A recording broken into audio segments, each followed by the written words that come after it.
Look, I know it sounds bad, but am I mad, Padre? Do I look insane? Perhaps a little distracted. That Egyptian mummy, that person, when he held up his arm, the one with nothing in it, oh, it's too ridiculous for words, but something exactly like a finger and thumb nipped the end of my nose.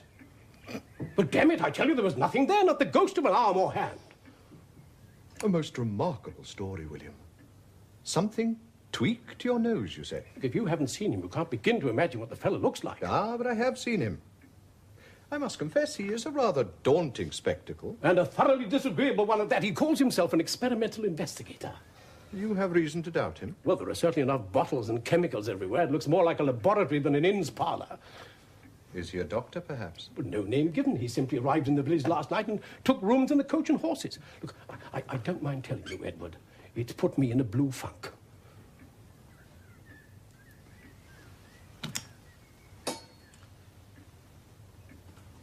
Perhaps if I were to have a word with this gentleman. Well, you'd fare no better, I guarantee it. There's something unapproachable about the fella.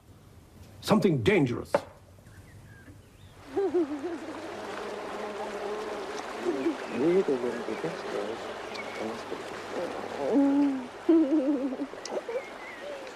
Well, you're one of the best girls on this universe.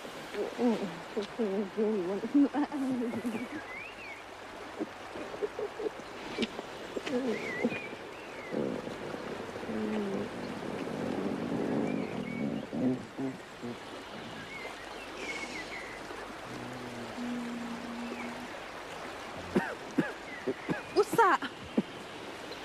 It's only a fox or something. I heard coughing. Foxes don't cough. Of course they do. All the time. Oh, you. I've heard a fox cough often. Blew his nose too, did he? Oh, right, now that does it. Hey, come here. Come here. Hey, Won't catch me. Oh, you, mate, that's all your fault. I talked to you about foxes coughing. Come here.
For the damage I have done to your furniture, Mrs. Hall. If that's not sufficient, then put another sixpence on the bill.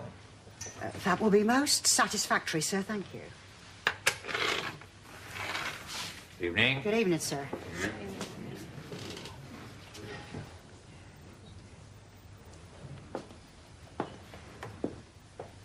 I'm obliged to send away to London for certain scientific journals, but can find no post office in the village. Oh, the nearest post office, sir, is at Bramblehurst. Yes. But, well, the postman, he does call here every morning around 9-ish. Perhaps you'd be good enough to inform him tomorrow that I wish to entrust him with a registered letter. Very good, sir. Evening, sir. Evening. Sinister's right, Mama. God, I've never seen a more sinister-looking cove. Well, his manner may be a bit overbearing.